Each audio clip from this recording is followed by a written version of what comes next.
So your surgeon recommended a TLIF. Well, what the heck is a TLIF? A TLIF is transforaminal lumbar interbody fusion. So what does all that mean? A transforaminal lumbar interbody fusion exploits a plane that occurs between the exiting nerve root and the traversing nerve root that allows for access to the disc with less nerve retraction and allows placement of an interbody cage after performing a discectomy.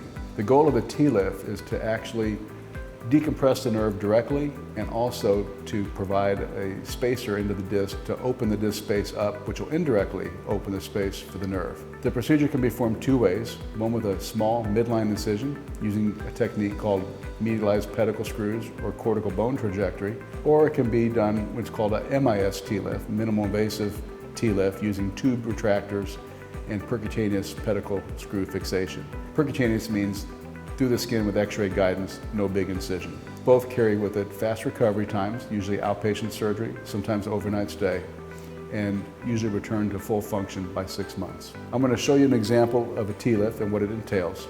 So first of all, when we use the term transforaminal, what we mean is this is the foramen where the nerve exits, and transforaminal will be using that approach where we go below where the nerve exits and inside where the nerve traverses. And we're able to put a small spacer into that disc space called a cage. Here's what the cage looks like. It's a very small spacer. Okay? So the pro and the con of the TLIF is it's a very small spacer, so it can go in through a small incision, posterior only operation. The downside is it's a smaller spacer than we can put in anteriorly when we do the work. So I'll show you an example of how this is performed.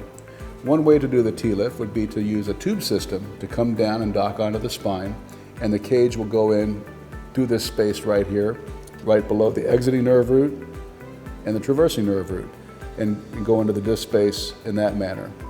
Another way to do it would be to come more down the middle, as you can see in this model here, where the device is put in through a small opening in the spinal canal and placed into the disc in front. As you can see, it's not a huge size spacer. Sometimes you can do a second spacer as well. Usually for a 1 or 2 level surgery, it's really all you really need to get that fusion to heal together, where that disc will form into one bone and it won't move anymore and will take away your pain.